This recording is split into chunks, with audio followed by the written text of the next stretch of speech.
Goeiemôre broers en susters.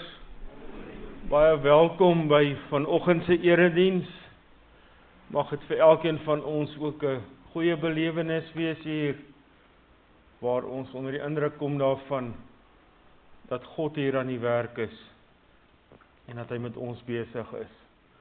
As die besoekers is dalk, baie welkom ook aan julle. En ons is bly dat julle vanoggend ook saam met ons hier is. Ons gaan begin met 'n toetrede lied uit vonk 254, daarvan die eerste en die vierde vers. Ons bly dan staan vir die fotum en die seën, en dan is ons lofsang daarna, Psalm 33, verse 1 en 7. Ons toetrede lied dan, vonk 254, verse 1 en 4.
Stuur nou, Here, u lig en u waarheid, dat u ons lei en ons bring na u heilige berg, na u woning. Geliefdes, genade, barmhartigheid en vrede vir julle van God ons Vader, van Jesus Christus die Here en van die Heilige Gees. Amen.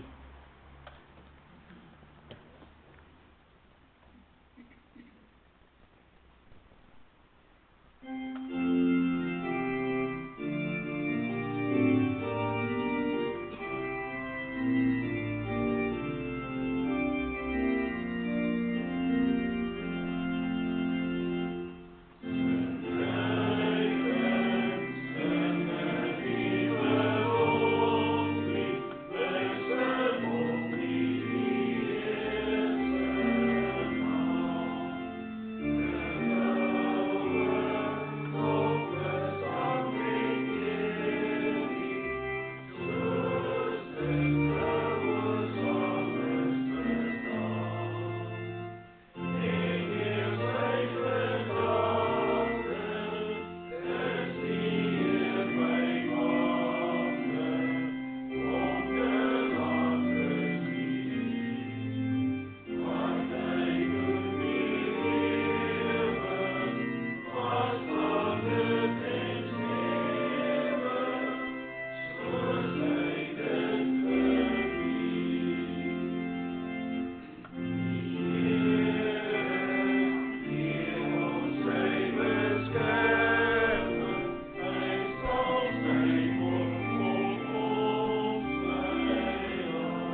God vra van ons om in liefde met mekaar te lewe. Jesus leer ook, die grootste gebod in die wet is om God en mekaar lief te hê. Kom ons luister wat God in sy woord sê oor hierdie liefde, waarmee ons mekaar moet lief hê, soos dit in Romeine 13 vers 8 tot 14 geskryf staan. Julle moet niemand iets verskuldig wees nie, behalwe om mekaar lief te hê. Wie sy medemens liefhet, voer die hele wet van God uit. Al die gebooie, jy mag nie egbreek pleeg nie, jy mag nie moord pleeg nie, jy mag nie steel nie, jy mag nie begeer nie, of watter ander gebod daar ook al is, word immers in hierdie een gebod saamgevat. Jy moet jou naaste lief hê soos jouself. Die liefde doen die naaste geen kwaad nie. Daarom is die liefde die volle uitvoering van die wet. En dit alles is nodig, omdat julle weet hoe laat dit al is. Die uur is reeds daar, dat julle uit die slaap moet wakker word. Want die tyd van ons finale verlossing is nou nader as toe ons tot geloof gekom het. Die nag is byna verby, dit is amper dag. Laat ons dan ophou met die werke van die duisternis. Laat ons die wapens van die lig opneem. Ons moet welvoeglik lewe, soos dit in die daglig hoort. Daar moet geen drinkery en uitspattigheid, geen ontug en onseerlikheid, geen rusie of jaloesie wees nie. Nee, julle moet lewe soos volgelinge van die Here Jesus Christus en nie voortdurend daarop uit wees om julle sondige begeertes te bevredig nie. Broers en susters, ons weet dat ons soms liefdeloos teenoor God en ander mense leef. Laat ons daarom ons skuld bely deur saam te sing uit Vonk 513, strofe 1 en 2.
Romeine 10 vers 9 en 10 staan daar: As jy met jou mond bely dat Jesus die Here is en met jou hart glo dat God hom uit die dood opgewek het, sal jy gered word. Met die hart glo ons en ons word vrygespreek, en met die mond bely ons en ons word gered. Laat ons nou ons geloof bely.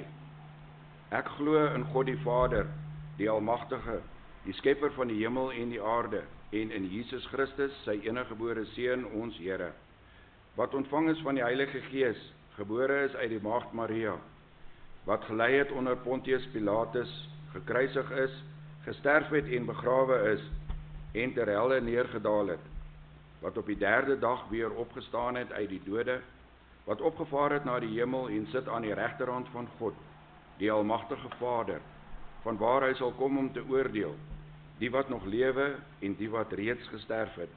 Ek glo aan die Heilige Gees. Ek glo aan die heilige algemene Christelike kerk, die gemeenskap van die heiliges, die vergifnis van sondes, die opstanding van die vlees en 'n ewige lewe. Amen. Ons het bely dat Jesus Christus deur sy lyding, sterwe en opstanding vir ons die ewige lewe verwerf het. Laat ons sing van ons heerlike toekoms. Kom ons sing Gesang 393, strofe 1.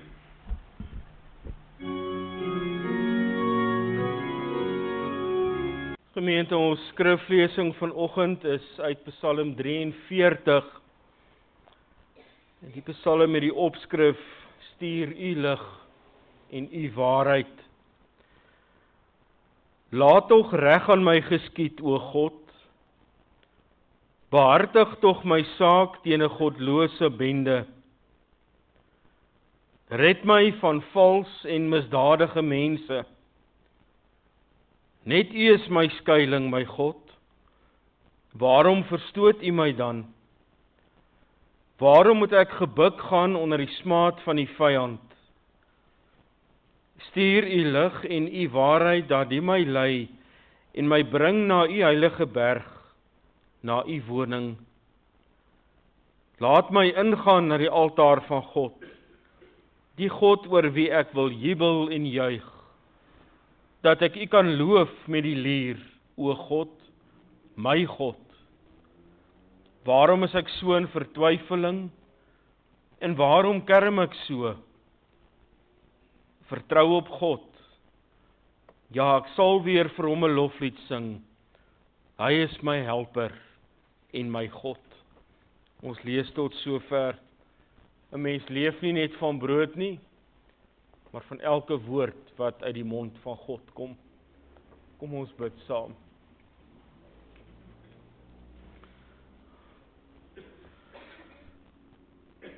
Here onse God, net soos die psalmdigter wil elkeen van ons u vanoggend ook bely as my God. Want Here, u is so wesenlik deel van elkeen van ons se lewens. U het ons u kinders gemaak. U het ons u eiendom gemaak. En wanneer ons ooit daaraan mag twyfel, dan kan ons net terugdink aan ons doop, waar u ons by wyse van water op ons voorkop verseker het, dat ons aan u behoort, dat u ons God is en dat u uself nooit vir ons sal skaam nie. Dankie dat ons weet, u is altyd by ons en ons kan veilig by u wees. Here, u is die enigste God, die almagtige en die alomteenwoordige. Dankie dat u deel van ons lewens is. Dankie dat u ook so in ons harte gewerk het, dat ons vanoggend hier kan wees, hier wil wees. Want hier wil ons aan u die lof kom bring wat u toekom. Ons wil ons skuld bely en van u genade hoor. Ons wil ons geloof in u bely. En ook hoor, Here, wat u vir ons sê deur u woord en gees. Daarom vra ons dat u vir ons 'n oor sal gee om te luister en dat u ons harte ontvanklik sal maak vir u woord. Here, ons bid ook vir hulle wat siek is, hulle wat dalk bekommerd is, wat eensaam is. Seën hulle ook, Here, met u teenwoordigheid, met u genade en u liefde. Vergewe ons asseblief ook vir die kere wat ons ongehoorsaam is, wat ons eie wil in ons eie kop volg en dink dit is beter as wat u wil hê. Ons vra dit in Jesus naam. Amen. Gemeente, ons sing voor die prediking saam met Gesang 395. Ons sing daarvan verse 1, 2 en 3.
Psalm 43 vers 1. Laat tog reg aan my geskied, o God. Behartig tog my saak teen 'n godlose bende. Red my van vals en misdadige mense. Die lewe is bitter onregverdig. Hoeveel keer, broers en susters, kom daar dinge op ons pad wat ons lewe en ons omstandighede vir ons moeilik maak. Daar kom goed op ons pad wat ons meen ons glad nie verdien nie. Ek het niks gedoen om dit te veroorsaak wat nou met my aan die gebeur is nie. Ek het nie daarvoor gevra nie. Dit wat met my gebeur of dit wat op my pad gekom het, raak ook nie net vir my nie, maar vir al die mense wat ook naby aan my is. Ek werk na 'n doel toe wat ek vir myself gestel het. En soms dan neem dit lank om by daardie doel uit te kom. Dalk 'n paar jaar. En die oomblik wanneer dit vir my voel of daardie doel nou binne bereik is, dan word dit voor my weggeraap en kry ek niks daarvan nie. En dit alles nadat ek hard daarvoor gewerk het. Spoel hierdie gedagte van die lewe wat onregverdig is, nie soms ook oor na ons geloofslewe toe nie. Ek meen ek het iets nodig. En ek bid tot die Here en ek vra vir hom dat hy vir my sal gee wat ek nodig het, dit waarsonder ek nie kan klaarkom nie. En dan gebeur dit nie. Hy gee nie vir my wat ek vra nie. En nou kan ek maklik oordeel. Maar ek is dan 'n gelowige. Ek is 'n kind van die Here. Jesus het my kom leer dat ek moet bid en moet vra wat ek nodig het. Nou doen ek dit. En die Here gee nie vir my wat ek vra nie. Die lewe is onregverdig. Ek lewe gehoorsaam aan die Here. Ek leef soos wat hy van my vra. Ek stel myself altyd tweede en ek ag ander mense belangriker as myself. Ek help waar ek kan. Ek verkondig op my manier dat mense eerder in liefde en vrede met mekaar moet saamleef. Al wat ek daarvoor kry, is 'n gelag en 'n gespot van die wêreld. Van mense wat anders as ek dink en meen dat dinge anders moet werk as wat ek verstaan dit moet. Die lewe is onregverdig. Reg en geregtigheid geld nie meer nie. Die wat die Here dien, trek altyd aan die kortste end. En die wat goddeloos lewe, hulle floreer. Dit gaan met hulle goed, voorspoedig. Die wat vir ander probeer sorg, kry swaar. En die wat steel van armes en behoeftiges, hulle is die mense met wie dit goed gaan. Weereens, die lewe is bitter onregverdig. Wat nou gemaak? Ons lewe in 'n onregverdige wêreld waar ons soms swaar kry. Ons het nou net 'n paar voorbeelde genoem en as ons wil, dan kan ons hierdie lys nog baie langer maak. En ek dink ons elkeen wat hier sit vanoggend het iets spesifiek wat ons by hierdie lys kan byvoeg. Omdat ons almal al op een of ander stadium in ons lewens geoordeel het Die lewe is bitter onregverdig. Daar's 'n paar dinge, broers en susters, wat ons kan doen. Ons kan eerstens meen dat ons aanhou praat hieroor. Dat ons aanhou kla oor die onregverdigheid van die lewe. En so broei ons mekaar warm en steek ons mekaar op om net meer en meer te kla oor hoe onregverdig die lewe is. En kort voor lank, dan is ons so negatief, dat ons toelaat hierdie sogenaamde onregverdige lewe al die hoop van ons af wegneem. Dat dit eintlik ons toekoms van ons af wegneem. Tweedens, kan ons alles maar net so aanvaar. En gevoude arms daar in die hoek gaan sit en niks doen nie. Ons kan maar toe kyk hoe alles verander rondom ons en hoe hierdie onregverdigheid van die lewe net groter en groter word. Ons aanvaar dit maar vir wat dit is. En ons doen nie werklik iets daaraan nie. Daar is nog 'n moontlikheid. Wat sou dit wees? Die antwoord is in Psalm 43 wat ons vanoggend saam gelees het. Hier lees ons van 'n gelowige in wie se gemoed dieselfde dinge afspeel wat vandag in ons gemoedere afspeel. Oor sy lippe kan ons ook die vraag hoor rol wat so dikwels oor ons lippe kom. Hoekom is die lewe so onregverdig? Sy gebed tot God begin met 'n noodroep omdat hy iets van die onregverdigheid van die lewe en van hierdie wêreld waarin hy leef, ervaar. En dan vra hy dat die Here aan hom sal reg laat geskied. Hy word bedrieg deur sy vyande. En presies wat die inhoud daarvan was, weet ons nie. Maar dit was so erg dat hy vir God gaan vra om hom te help en reg te laat geskied. Miskien het hierdie psalmdigter nou al die moontlikhede probeer, alles gedoen wat hy kan, en slaan daar elke keer net 'n deur in sy gesig toe. Hy het nêrens meer omheen te gaan en te vra dat reg en geregtigheid geskied, as om na die Here toe te gaan en dit vir hom te vra nie. En hy gee 'n rede daarvoor, waarom hy dit vra. En dit is, dat God die enigste plek is, waar hy kan gaan skuil. Maar ook, dat hy nooit daaraan sal twyfel, dat God werklik sal ingryp nie. Hy vra vir die Here,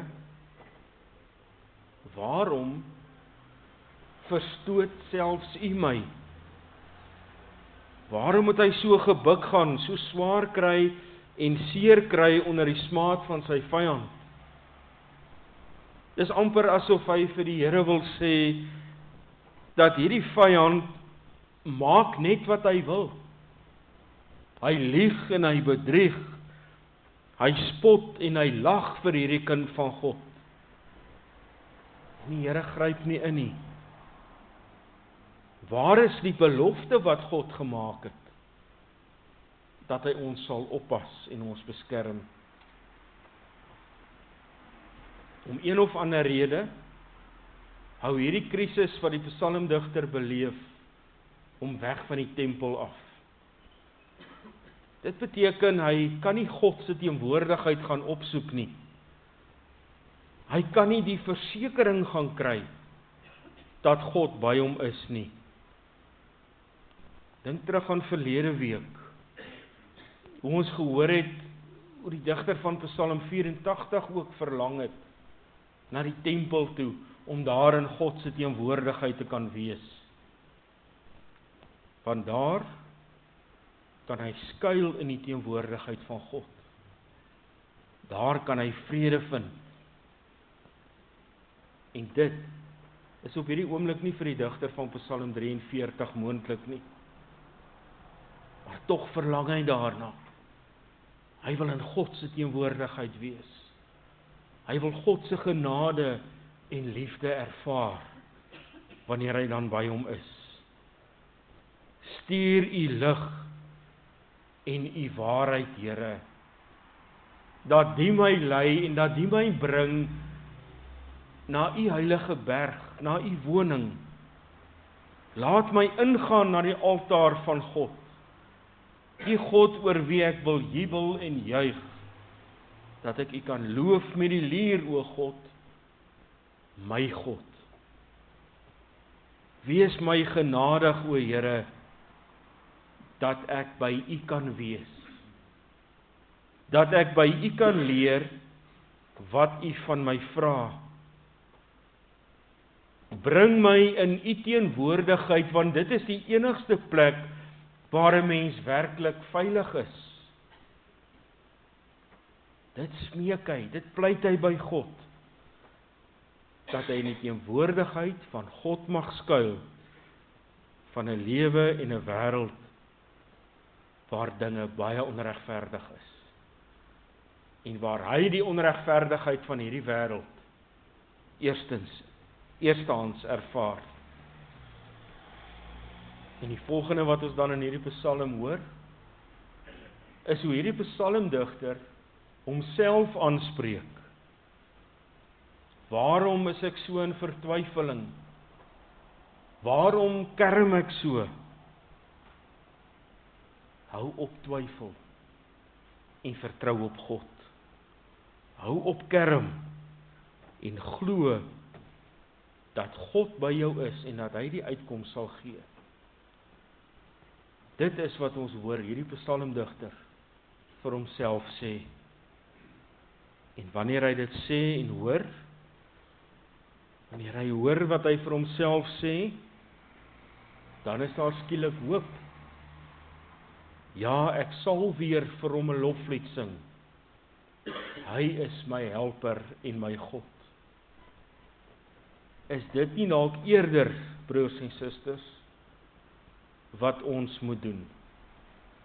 Wanneer ons ervaar hoe onregverdig die lewe teenoor ons is, wanneer ons seer kry, wanneer van ons geliefdes seer kry, wanneer geleenthede van ons af weggeneem word, wanneer ons meen dat ons iets nodig het en daar kry iemand anders dit, wat volgens ons oordeel dit nie verdien nie. Ons kan aanhou kla. Ons kan aanhou praat oor hoe onregverdig die lewe is. Ons kan maar eenkant gaan sit, daar kla hoe onregverdig alles is en maar net dit aanvaar vir wat dit is en kyk hoe dit aanhou uitspeel. Maar dan kan ons ook doen wat hierdie psalmdigter gedoen het. Terwyl hy bedrieg en bedreig word deur sy vyande en ervaar hoe onregverdig die lewe is, bly hy geduldig wag op die uitkoms wat God sal gee. Hy sit egter nie stil en wag maar net dat alles gebeur nie. Hy hou aan bid en hy verseker homself, bely dat God hom nie alleen sal los nie en dat God op die ou end reg en geregtigheid sal laat geskied. Dat God aan hom regverdigheid sal betoon op God se tyd en op God se manier. Terwyl ek so in vertwyfeling is, terwyl ek so kerm, sê hy, sal hy steeds op God vertrou. Daarom is dit vir hom 'n uitgemaakte saak. Daar sal weer 'n dag kom waarop hy in die tempel in die teenwoordigheid van God vir hom 'n loflied kan sing. Hy moet net geduldig wees en aanhou hoop en aanhou bid. Geliefdes, hy is in 'n stal gebore omdat niemand vir hom plek gehad het nie. Hy moes as 'n klein kindjie saam met sy ouers vlug omdat iemand hom wou doodmaak. Hy is uit sy grootword dorp uit weggejaag en het self gesê 'n profeet word nie in sy eie land erken nie. Hoeveel maal moes hy nie bond staan en homself verdedig wanneer die gesiene mense in die samelewing hom uitgedaag het om 'n gek van hom te maak nie. Hy is met 'n sweep geslaan, 'n hele nag lank gemartel, 'n doringkroon is op sy kop gesit, waarvan die dorings in sy skedel ingesteek het, en so is hy bespot as 'n koning. As jy werklik die seun van God is, klim van die kruis af. Spottenderwys is vir hom gesê, of van hom gesê, ander kon hy red, maar homself kan hy nie eers red nie. Al hierdie dinge gebeur met hom, terwyl daar geen rede daarvoor was. In die sin dat hy niks verkeerd gedoen het nie. Dink jy nie Jesus het rede gehad om te vertel hoe onregverdig die lewe is nie? As ek en jy dit doen, oor dit wat van tyd tot tyd met ons gebeur, en ons kyk na die lyding wat hy ervaar het, dan kan ons sê ja, hy is die eintlike een wat rede gehad het om te sê dat die lewe onregverdig is. En ons erken dit met 'n gevoel van groot skaamte, omdat ons dikwels by mekaar wil kla oor hoe onregverdig die lewe is. En gaan luister bietjie wanneer jy weer in so 'n gesprek is. Elkeen wil swaarder kry, wil dit erger hê as die volgende een. Dink aan wat Jesus deurgemaak het. Nie net aan die kruis nie, maar sy hele lewe lank. Nie een oomblik het hy gekla dat die lewe onregverdig is nie.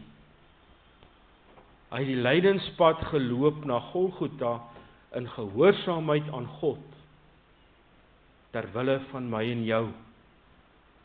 Op hierdie pad het hy gebid. Aan die kruis het hy gebid. Aan die kruis het hy in kort sinnetjies mense getroos wat hartseer was. Hy het enduit volgehou om vir my en jou 'n pad na die hemel toe, 'n pad na God toe oop te maak, sodat ons ook op daardie pad kan loop en dit boonop nog doen met vrymoedigheid. Hy het oorwin. En hy laat my en jou deel in sy oorwinning, soveel so, dat ons hierdie oorwinning van hom ons eie kan maak. Ja, die lewe is soms onregverdig. Ons kry dalk nie altyd dit wat ons nodig het nie. Ons sien dikwels hoe die goddelose floreer en hoe God se kinders swaar kry. Ons sien dikwels hoe hulle wat onreg pleeg net ryker en ryker word. en die armes word net armer. Ons ervaar soms seer, terwyl ander mense dit afmaak as niks. Ons staan soms op vir ons geloof. Ons staan soms op daar waar mense die Here se naam misbruik. Ons gaan help waar daar mense in nood is, net om voorgelag en gespot te word, omdat ons eerder dit wat Jesus ons kom leer het, as 'n maatstaf gebruik, in plaas van dit wat die wêreld rondom ons vir ons leer die maatstaf behoort te wees. In sy lewe het Jesus dit erger gehad. En kyk wat gee God op die ou end vir ons alles in Jesus Christus. Ek en jy wat sondige mense is, wat die dood verdien, ons word deur God geregverdig om in die hemel te kan ingaan. Dis waarheen 'n kind van God op pad is. Ons sal by hom wees. Ons sal dit ervaar waarna die digter van Psalm 43 hinker. Wat nou, wanneer die lewe onregverdig is teenoor ons? Wees geduldig. Wag. Ten spyte van die onregverdigheid van die lewe, het God in Jesus Christus aan elkeen van ons regverdiging gegee, wat ons voor hom kan vra. Eendag gaan ons die volheid van hierdie regverdiging beleef. En dit is wanneer ons hemel toe gaan. Wanneer ons by God sal wees in 'n wêreld waar daar nie hartseer, pyn of bekommernis of trane is nie. Wanneer die onregverdigheid in jou lewe kom nes maak, weet dan dat jy reeds van God die regverdiging ontvang het in Jesus Christus. En daarom is dit vir jou moontlik om te midde van die onregverdigheid wat jy in hierdie lewe kan ervaar, nog steeds tot God te kan bid. Nog steeds te kan hoop. En dit is 'n hoop wat niks of niemand van jou af kan wegneem nie. Danksy Jesus se lyding, sy dood en opstanding, kan ons net soos hierdie psalmdigter ook bely. Daar kom 'n dag wanneer dit weer met ons sal goed gaan. Al beleef ons soms die gebrokenheid en die onregverdigheid van hierdie wêreld. Geliefdes, kom ons gaan huis toe vanoggend, terwyl 'n gelowige van eeue gelede se belydenis in ons ore weer klink. Ja, ek sal weer vir hom 'n lofsang sing. Hy is my helper en my God. Wees net geduldig. Amen. Kom ons bid saam.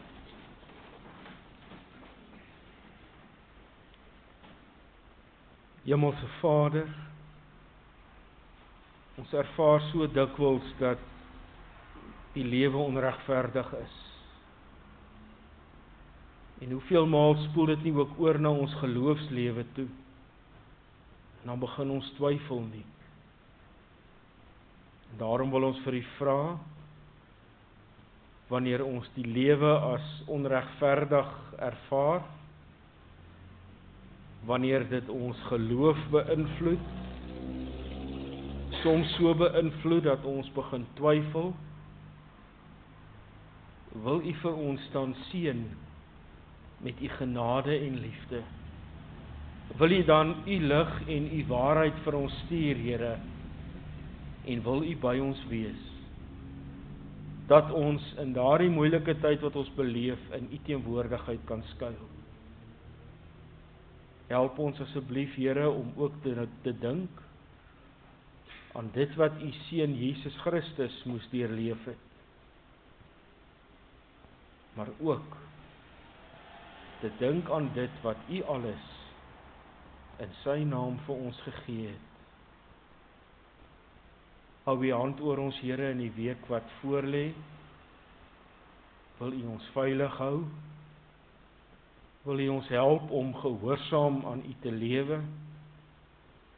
Dat ons volgende Sondag weer hier kan byeenkom onder die geklank van U woord.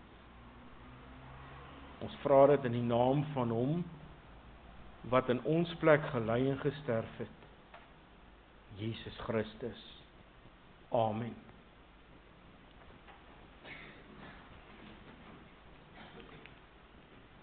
Gemeente, ons slotsang is gesang 601. Ons gaan al 5 die verse sing. En dit gaan oor ons toekoms. En oor hierdie wêreld waarin ons leef. En hoor, wat is die woorde wat by elke vers in die refrein weer klink? Stil maar, wag maar, alles word nuut, die hemel en die aarde. Kom ons sing dit as slotsang, gesang 601, al 5 die verse, en dan bly ons staan vir die seëngroet, en ons wegseëningslied is dan vonk 204, verse 1 en 2.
Gaan nou in vrede en ontvang die seën van die Here.